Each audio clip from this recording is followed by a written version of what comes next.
Estamos de volta com o último bloco do programa Ponto Final e hoje nós estamos falando sobre o amor em tempos de internet. Doutor Eveline, sexo pela internet é uma coisa normal ou é coisa de maluco? Olha, essa sua pergunta ela não é fácil de ser respondida. É por isso que eu estou fazendo. Ela não é nem um pouco fácil. Mais uma vez, sem querer me repetindo... Depende do bom senso de cada um. Depende do bom senso. Da mesma forma, né, que o ser humano, que cada um de nós pode ter uma relação consigo mesma, né, enfim, conhecer o seu corpo, né, enfim, ter as suas fantasias e aí embarcar numa viagem muito particular, talvez a internet possa ser também um veículo para viabilizar isso. Agora, quando isso se torna uma coisa única, né, o sujeito só se relaciona dessa maneira, aí a gente começa a ficar preocupado. Aí já pode ser uma patologia. A questão, a gente sempre vai ter que estar se perguntando, mas como isso está sendo usado? Como isso está sendo feito? Né? Eu estou fazendo uma coisa que está sendo legal para mim, está bacana, mas eu não estou me expondo, eu não estou me colocando em risco. Né? Porque também se colocar em risco pode ser muito prazeroso e a gente não pode perder isso de vista. O ser humano é uma caixa preta, né? Sabe? Existem os seus mistérios, as suas particularidades e o mundo das fantasias é um imenso terreno para isso aí, né? Então, assim, a gente não pode deixar de pensar nessa questão, né? De como é que o sujeito também se coloca diante disso, quanto isso para ele, o quanto tem um gozo nisso aí, desse perigo. Gozo tem muito. Pois é, não é exatamente assim, né, que eu estou falando, mas né, como é que no sentido mais erudito. Pois é, mas... Simbrão, aproveitando a sua deixa... Deixa eu falar uma coisa aqui também. O bom do sexo na internet, eu vejo o lado positivo do sexo na internet, é que os vírus, no máximo, vão... destruir o computador. Dá um problema no teu HD, enfim. Mas assim, eu acho que tudo é possível. Né? Eu acho que a gente tem que ter muito cuidado para não ter um discurso moralista, né? Não ficar assim, ai meu Deus, que coisa feia. A gente não está aqui para isso. Vai pro inferno. Não se trata disso, mas se trata do quanto isso está interferindo na minha vida. Se o sexo, para mim, a única possibilidade de sexo é virtual, tem alguma coisa errada. Né? Porque eu não me relaciono, eu não troco, não tem outro, não existe uma implicação. Né? Porque quando a gente se relaciona com alguém, tem que ter uma implicação, tem um investimento no outro. Né? Tem um investimento seu no outro. O Simbrão já pensou ali, mas eu fiz um investimento, eu comprei um laptop, último tipo, com 2 horas. Eu evolução da coisa que eu lembro da época de Cassino do Chacrinha ainda, que a gente só tinha o Cassino do Chacrinha Chacretes, né? Hoje em dia evoluiu. Você foi fundo, hein? Você foi no túnel do tempo mesmo. Agora, ô Simbrão, internet, na tua opinião, virou território livre para sacanagem? Virou um espaço democrático, né? Existem os grupos, as pessoas vão se agrupando de acordo com os assuntos que se interessam. E tem as pessoas que buscam sacanagem. E no Brasil, nossa senhora, como é que tem gente aqui interessada em sacanagem? Então é um terreno extremamente frutífero, né? A internet aqui no Brasil. Você, no teu programa, você já explorou essa questão do sexo, inclusive abordando essa questão do sexo virtual. O que mais te espantou quando você fez esse programa?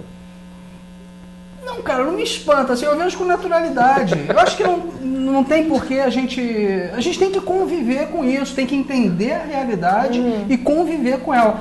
A gente estava falando aqui em off, o que eu acho que falta é a questão da legislação, do controle da internet, não no sentido da censura, que a gente tem que ter um cuidado com isso, mas eu acho que faltam ferramentas para evitar, por exemplo, a propagação da pedofilia. Isso é um ponto importante. Até porque precisa haver regra, e aí nesse ponto, mesmo os pais não tendo aquela prática, aquela experiência que as novas gerações têm em relação à internet, é preciso que haja uma orientação, não é, doutora Eveline? Como é que os pais podem fazer para evitar que os filhos sejam vítimas de um tarado pela internet? Tá ligado, né, Rolf? Porque assim, a gente não pode... porque assim, a gente tem muito... A gente escuta muito, tem um discurso assim dos extremos, né? Ou aquele pai, aquela mãe que são muito castradores, que o filho não pode nada, o filho não pode entrar na rede. Ou então aquele, com meu filho não vai acontecer, eu confio plenamente na educação que eu dei para ele. Né? A gente tem que ter cuidado com isso. Ninguém conhece ninguém plenamente. Inclusive os pais não conhecem os filhos plenamente. Né? A gente acha que sabe, mas a gente não sabe. A gente sabe alguma coisa, mas a gente nunca sabe todas as coisas. Então acho que o importante é estar ligado, é estar dialogando, é estar trocando, né? Estar falando sobre. Mas o tá ligado inclui, por exemplo, ficar vigiando e controlando cada passo que a criança ou o jovem dá na internet? Botar algum programa de segurança, alguma coisa nesse sentido? Eu acho que quando a gente fala de criança e tal, até uma determinada idade, eu acho que talvez um programa de segurança pode ser legítimo, pode ser razoável. Aqui ninguém está propondo invasão de privacidade, eu acho que também não se trata disso. Mas, mais uma vez, se trata do bom senso. Uma criança é a mesma coisa. Você é um filho seu de 12, 13 anos, você permite algumas coisas, porque você permite chegar perto de um fogão. Você não vai deixar uma criança de 5 anos acender um fogão. Isso aí pode dar um problema sério. Então, a gente pode pensar um pouquinho que a internet pode ser esse fogão. Tem que ter bom senso. Sabe, você pode chegar perto, você se aproxima, você vê, em algum momento você pode usar, mas você tem que estar ligado. Eu acho assim, a internet revolucionou a informação no mundo e os pais têm que acompanhar essa evolução e preparar os seus filhos para isso. Não adianta ficar com preguiça, né? Quer dizer, censurar não é o caminho. Uhum. Até um certo ponto, até uma certa idade, está certo. Sim. Um programinha para... Mas com 10 anos de idade, a molecada já vai para uma lan house, já vai na sua escola, já vai no seu celular e vai acessar, não tem essa. Então tem que preparar com informação essas crianças, para que elas possam lidar com o lado ruim da internet. Acho que o grande barato é isso, é você trocar ideia, você está falando sobre... Mas para isso, você também precisa estar conectado. O que você vai falar de internet para o seu filho? Sem você conhecer minimamente. Que cuidados você vai ter se você não conhece? Se você não sabe como funciona, aí fica bem complicado. E aí tem essa questão da exclusão cibernética aí, porque assim, tem muitas pessoas que realmente não têm condição de ter acesso, né? A gente sabe que a realidade é essa. Estamos falando aqui de classe média, né? A classe média, daí para cima, talvez a classe C emergente agora ainda consiga, mas o resto da população, a maioria da população brasileira ainda não tem acesso a isso.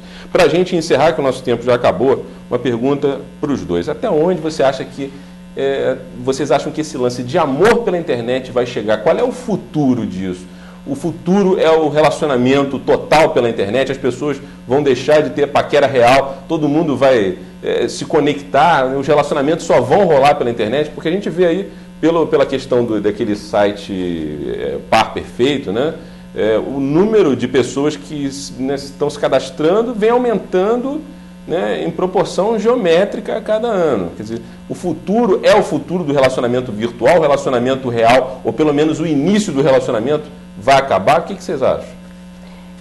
Eu não acredito nisso, não. Eu acho que a internet vai ser um veículo que vai crescer cada vez mais em relação a isso. Mas não tem jeito. Tem uma coisa, né? Por mais que a gente esteja vivendo esses amores em tempos de internet, essas relações em tempos de internet, mas a gente precisa do outro, né?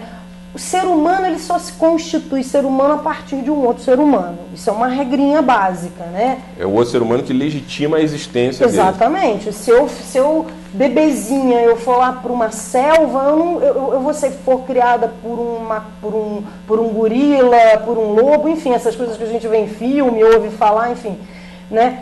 Eu não vou ter uma referência humana para me constituir como tal, né? Então, assim, não tem como o ser humano se isolar completamente, se fechar em quatro paredes e todas as suas relações, elas só vão se configurar a partir desse mundinho virtual. Pode crescer muito, pode aumentar muito, isso pode tomar dimensões que a gente não tem como mensurar. Aliás, quando você pergunta assim, qual é o futuro da internet, é a mesma coisa que perguntar qual é o futuro da humanidade, a gente não sabe, é um grande mistério, né? Mas eu acho que enquanto estivermos aqui, né, enquanto fizermos parte desse planeta, enquanto o homem existir como tal, ele vai precisar do outro. O olho no olho ainda é essencial, né? Essencial. Insubstituível. Mesmo que seja o olho no olho, via Skype, via MSN? Não dá conta. Precisa do bafo. Bom, então, pelo menos no que vocês estão dizendo, a humanidade estará salva ainda desse fim apocalíptico, cibernético, que a internet, pelo menos nesse momento, desenha para todos, né? Porque parece que a coisa caminha para isso, né? Mas que bom que vocês têm essa visão otimista. Até porque não dá para fazer filho ainda por USB. Pois né?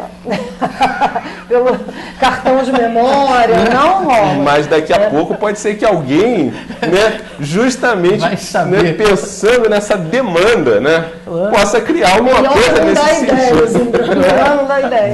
Você, como fã de ficção científica, sabe, né, que celular foi uma ideia lançada no Jornada nas Estrelas. As portas automáticas também. Então, a ficção, primeiro, ela observa a necessidade para depois, né, a ciência reproduzir aquilo. Você acaba de lançar uma ideia, Zimbrão. Quem sabe você não será o pai da reprodução. Não, mas eu sou defensor do modo arcaico.